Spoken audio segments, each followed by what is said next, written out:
Hoy quiero compartirles con ustedes un pequeño estudio sobre tres milagros que Jesús hizo de una manera impresionante, sobrenatural y sobre todo que usó un método diferente. En el Evangelio según San Juan nos registra que en Jerusalén Jesús escupió sobre la tierra creando lodo y luego se la aplicó a los ojos de un ciego. En el Evangelio de San Marcos también leemos acerca de otro ciego que fue traído hacia Jesús en Betsaida y Jesús simplemente escupió sobre sus ojos y lo sanó. También en el mismo Evangelio de San Marcos registra que Jesús metió sus dedos en las orejas y con su saliva tocó la lengua del hombre sordo. Y aquí cabe la pregunta ideal: ¿por qué Jesús hizo esto? ¿Por qué Él usó su saliva para sanar a estos enfermos? Si Jesús pudo realmente solamente dado la orden para sanar a estos tres hombres. Y la verdad que, ¿por qué él escogió este método? ¿Es que acaso hay algún mensaje detrás de todo esto? Y la respuesta es evidente. Totalmente. Es obvio que Jesús sí pudo haber sanado a estos tres hombres con tan solo haber dado la orden. Ejemplo tenemos cuando él sana a un paralítico simplemente diciéndole: levántate, toma tu catre y vete a tu casa. En Mateo 9:6. Y en Juan 11:43 a Lázaro lo resucita diciéndole: Lázaro, ven fuera. Pero Jesús escogió escupir con la finalidad de mandar un mensaje de gran importancia y relevante acerca de su ascendencia y su posición como el único hijo legítimo de su Padre Celestial.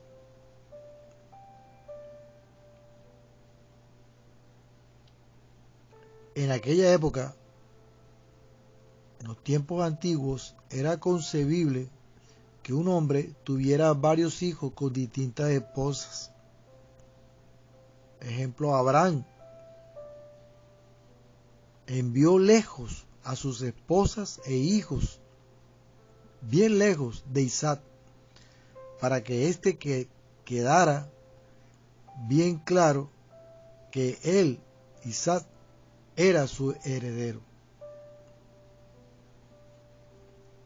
De vez en cuando un hijo reclamaba y ponía en duda quién era el heredero, una razón para disputar la demanda era la ilegitimidad, o sea que ya el hijo haya nacido dentro o fuera del matrimonio.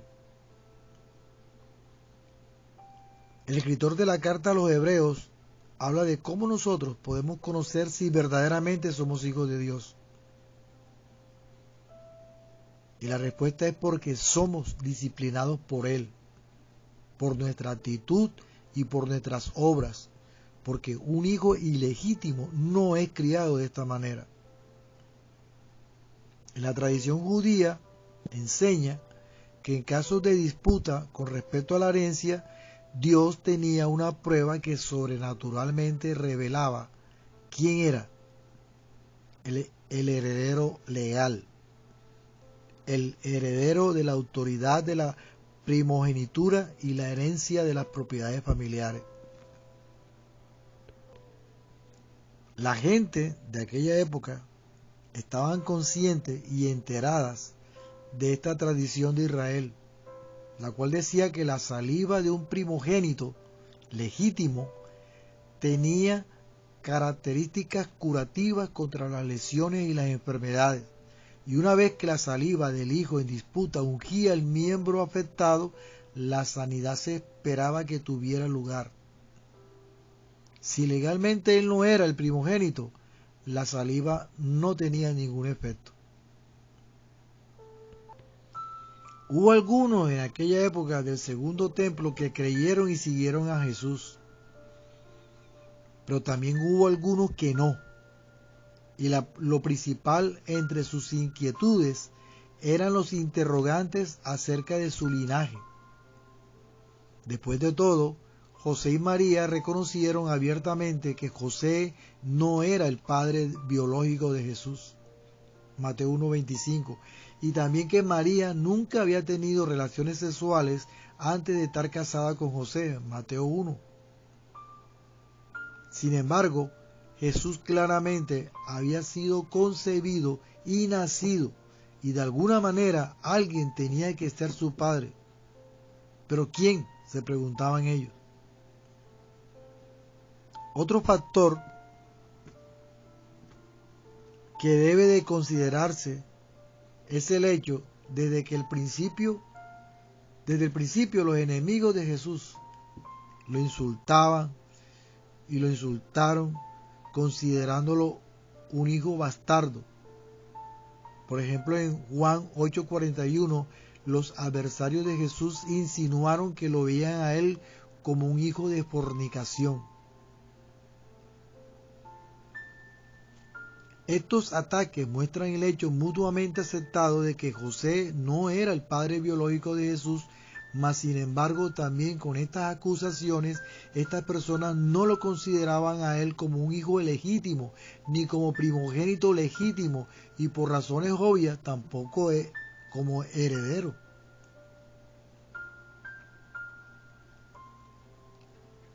Lamentablemente, en la actual sociedad estos temas pasan por desapercibidos. Mas sin embargo, en aquel día tenía todos los ingredientes de un horrible escándalo con ramificaciones reales de por vida. Sin embargo, Jesús también negó tener un Padre terrenal. Él dijo que había venido del Padre celestial, de Dios. Y si él hubiera sido un pecador o el producto de un pecado, o no hubiera sido el primogénito legítimo de un padre, no se había esperado que sanara a alguien, ya que Dios es la fuente de toda sanidad.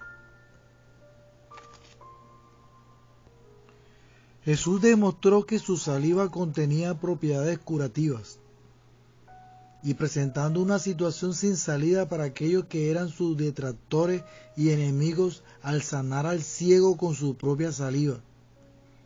De acuerdo a la tradición judía, cualquiera cuya saliva podría sanar de esta manera demostraba de manera sobrenatural y como una revelación directa del cielo que él era el único, el hijo primogénito y heredero legítimo.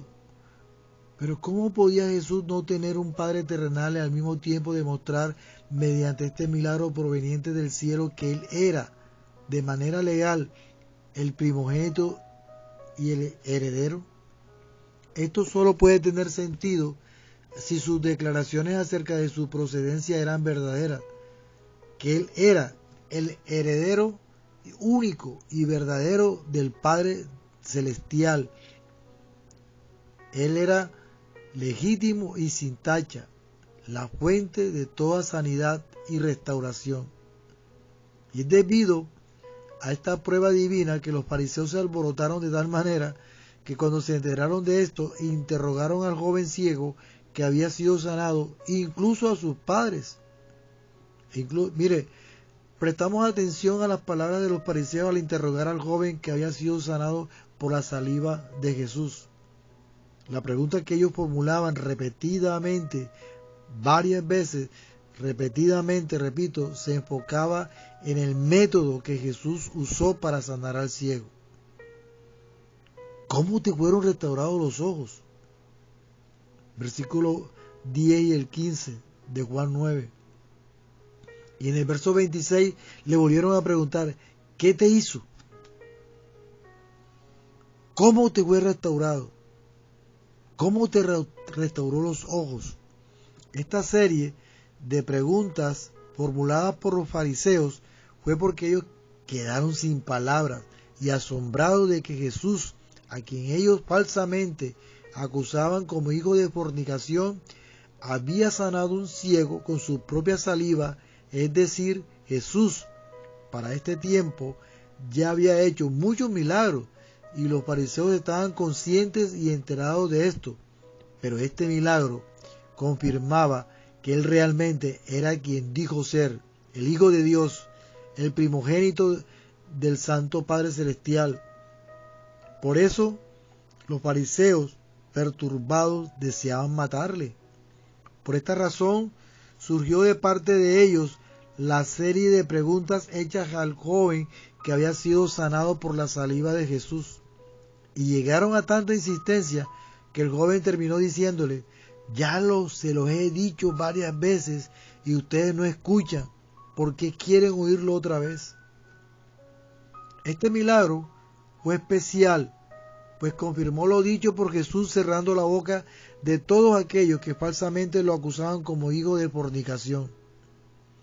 Mediante este milagro cerró la boca de todos sus detractores que lo atacaban y ofendían con calumnia y falso testimonio, y lo más maravilloso es que aquello que había sido dicho por su boca, por la boca de Jesús, acerca de su procedencia, que él era el Hijo de Dios, su heredero y primogénito, había sido confirmado por el mismo Dios. La conclusión de esta historia es de alegría, pero al mismo tiempo es de tristeza. Como suele suceder de gran parte de la humanidad, pocos decidieron creerle a Jesús. La mayoría no le creyó.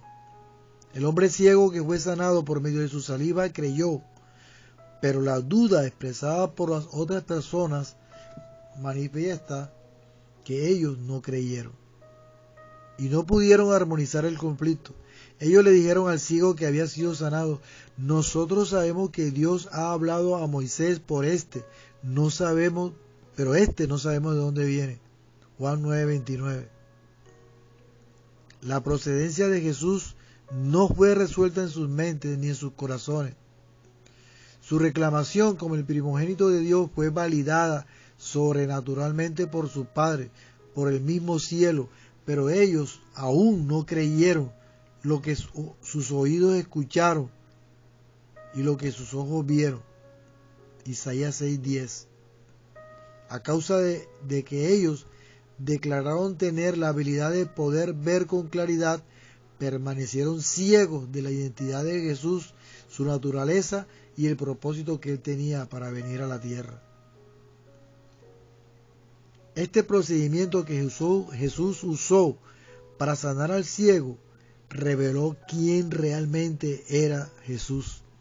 Por eso él les dijo: las obras que yo hago en el nombre de mi Padre, estas dan testimonio de mí. Juan 10:25.